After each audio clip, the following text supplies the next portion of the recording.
conference, and one of the things that I said was that I was recommending that Nigeria invest in nuclear energy, nuclear power. I was nearly thrown out of the country when I mentioned nuclear power. Nigerians don't want to hear, in Nigeria people don't want to hear about nuclear. But if you're a betting person, put some money, in as a bet. It will not be long. Nuclear energy will be a supplier for electricity to not only to Nigeria, to Ghana, and for the most part to all of us. So I'm here today to just give you a little bit of my experience when it comes to life skills. And when I say life skills, we're going to touch on hard skills, and of course, the main thing we want to talk about today is soft skills. And as Professor Kimabe said, my home institution is Howard University in Washington, D.C., not too far from the White House. You're supposed to laugh.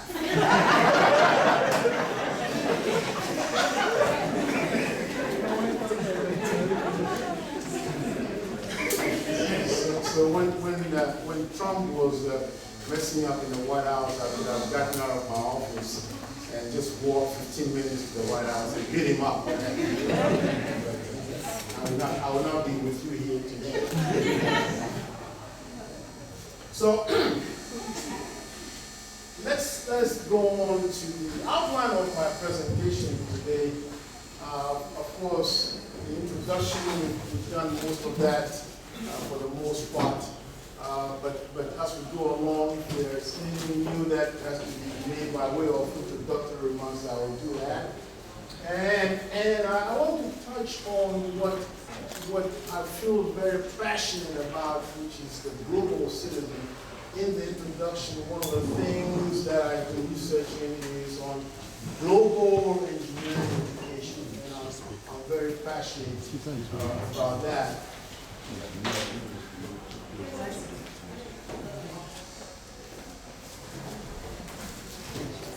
Okay.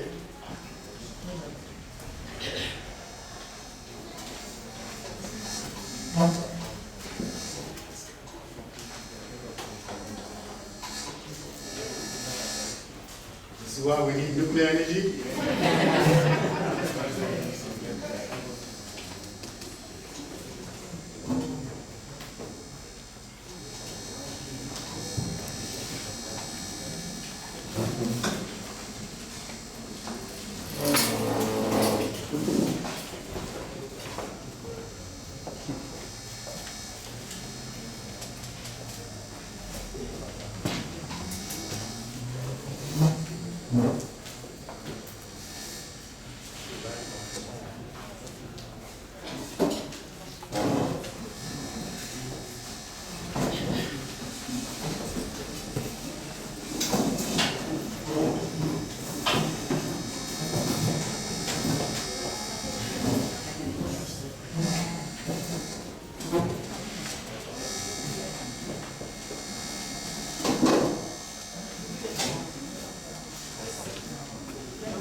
Very good.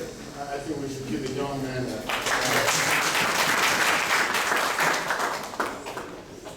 With me, I'll be so nervous, I will not know what to do.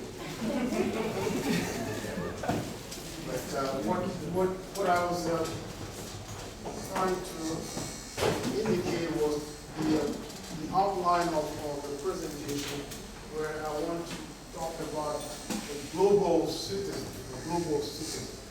It all relates.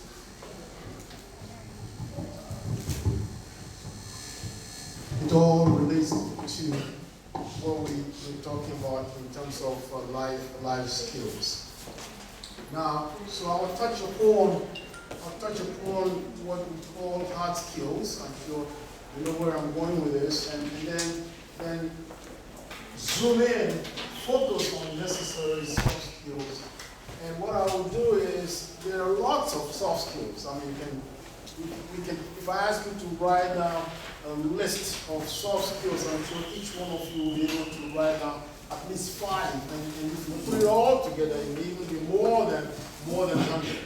And so, but what we want to do is to touch on those that I think are critical, very critical, especially in the amount of time that we have today. And I will be talking about critical thinking, what I call intellectual dishonesty.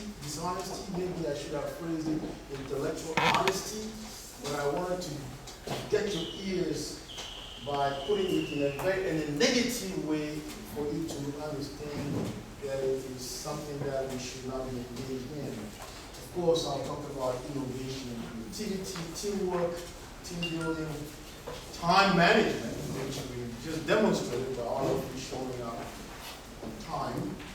And then also one of the things that I think life skills should be lifelong learning. And we'll conclude and we'll engage in some questions and answer session. So don't be offended if you see the word, the first word you're probably seeing right there is equals. Out there in the first bullet, if your eye is focused on that, don't get angry with me.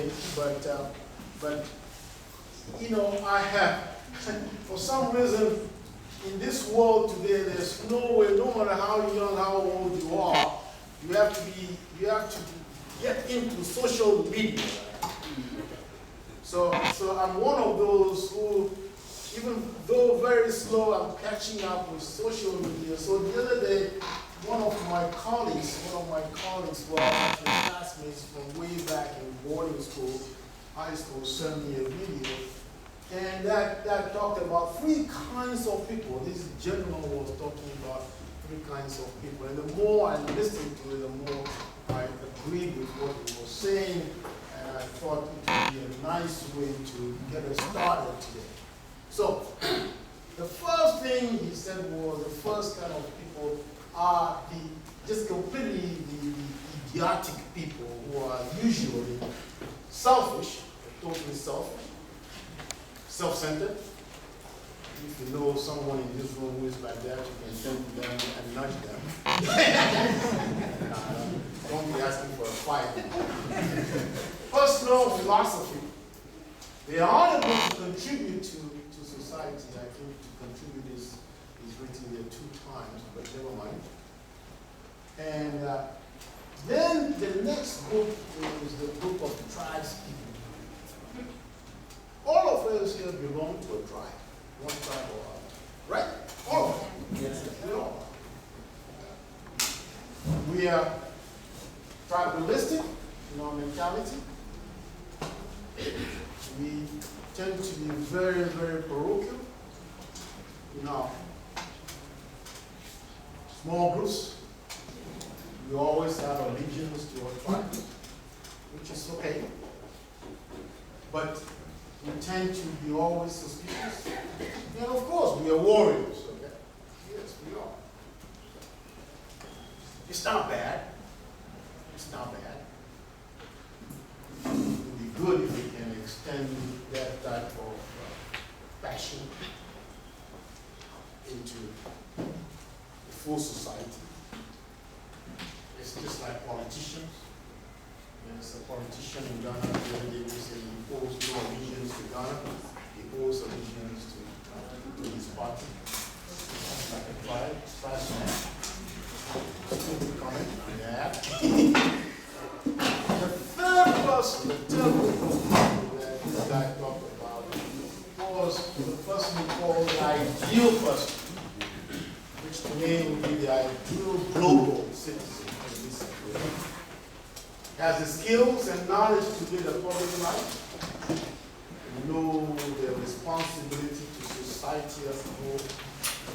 They relate to the global environment.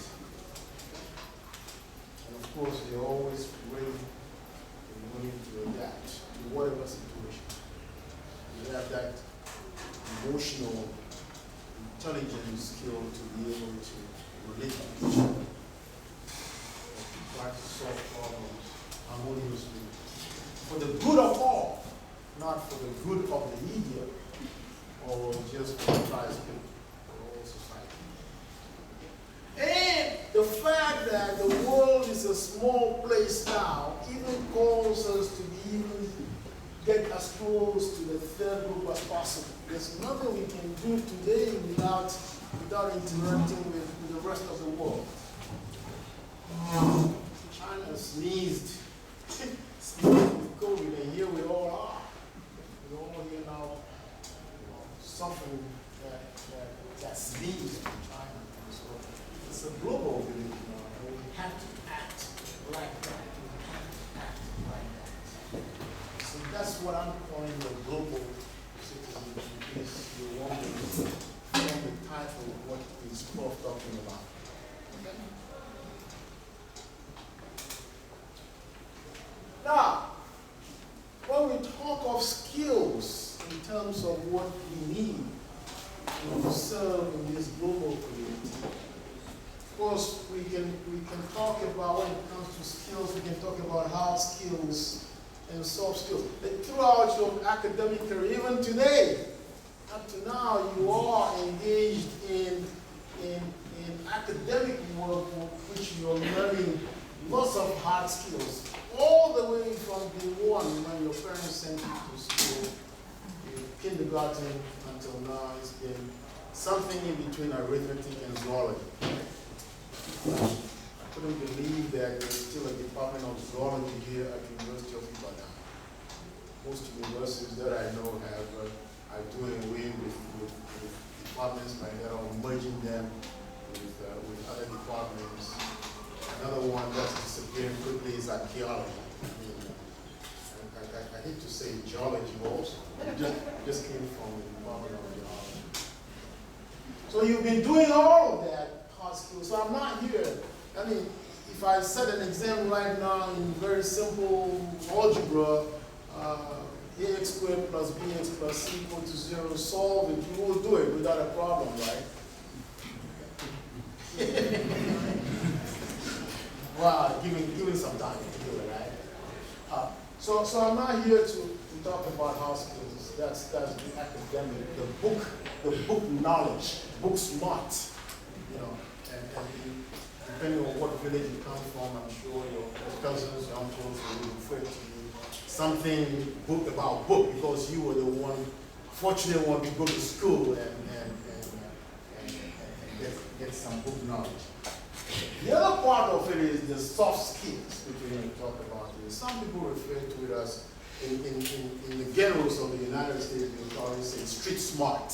Okay? Someone is street smart or street savvy, something like that. The soft skills are never taught as formal classes. Right? Formal classes are never taught in the curriculum. But some professors attempt to do that. There are pockets of exposure. And I'll tell you, for example, and again, don't think I'm mean, but I'm trying to prepare my students for the world. When I teach classes, when I go to class, and I'm never late, I can tell you that, I'm never late to class. First 5 minutes is a grace period where I take the attendance. Okay. If you come outside of that 5 minutes, the class is 1 hour and a half. But if you come in the 6th minute, you are absent from the class. Are you with me? Okay. You are absent. You can scream all you want to. You're absent, and that there's a 2% deduction from your final grade. Are you with me? Your final grade is based on 100%. You were late this day, you didn't show up. Therefore, 2% is taken off. So now you're going to be graded on what? 98, right? You do it again, 96, right? You do it again, 94. I'm not joking. You can say whatever you want to say about me.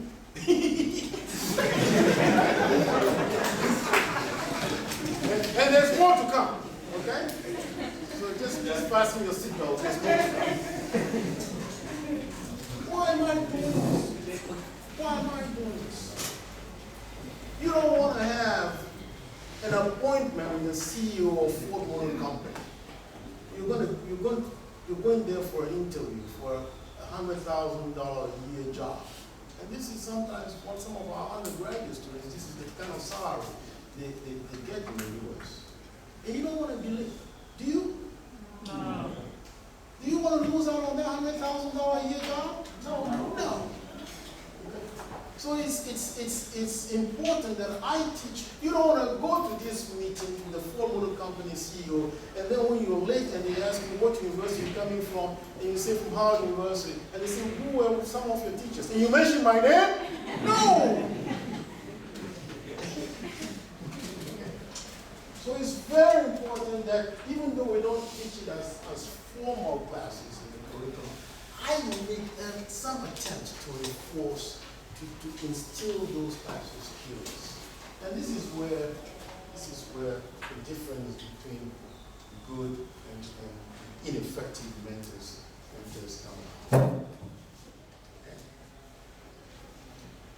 Now, as I said at the beginning, if I were to ask you to do a list of soft skills that come to mind, you could probably write down 100 or so of them, even more.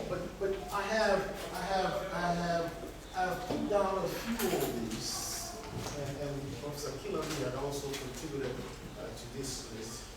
Decision making,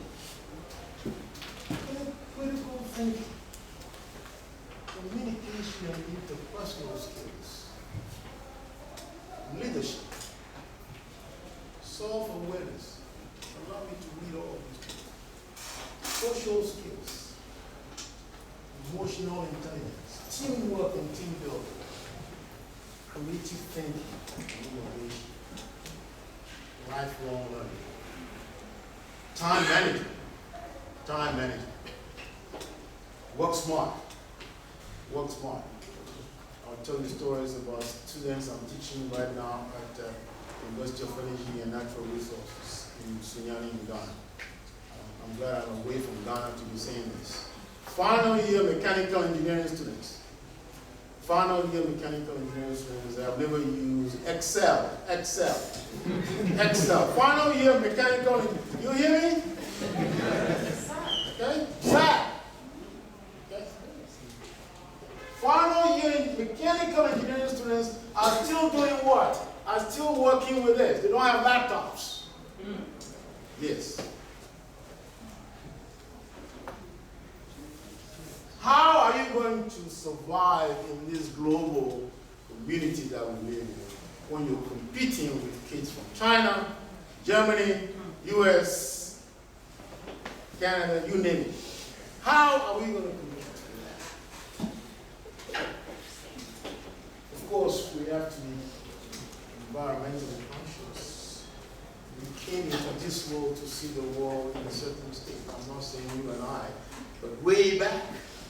Look at what we're doing to it. Look at what we're doing to this world. Are we good stewards of the environment? No. We're not. The first time I went to China, Beijing, when I got out of the airplane, my eyes started itching. I mean, the pollution was so bad. It was so bad. It was so bad. I think they've been doing some work today, and they've gone electric cars, electric motorbikes, and so on and so forth. And when I say health consciousness, I only put that there because I discovered a few years ago that it was good to go to the gym.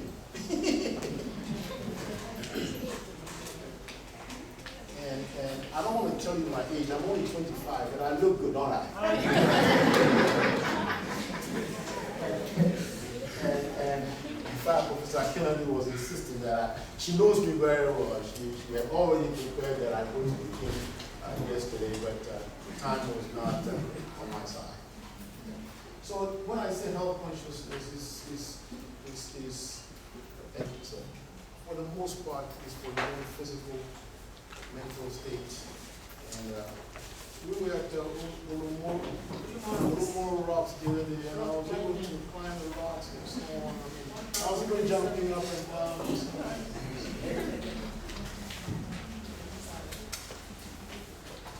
Now, this is my first priority in terms of soft skills, critical thinking. It involves problem solving, it involves decision making, and most of the examples that I'm going to give to you are from my engineering background. I'm sure you can all relate to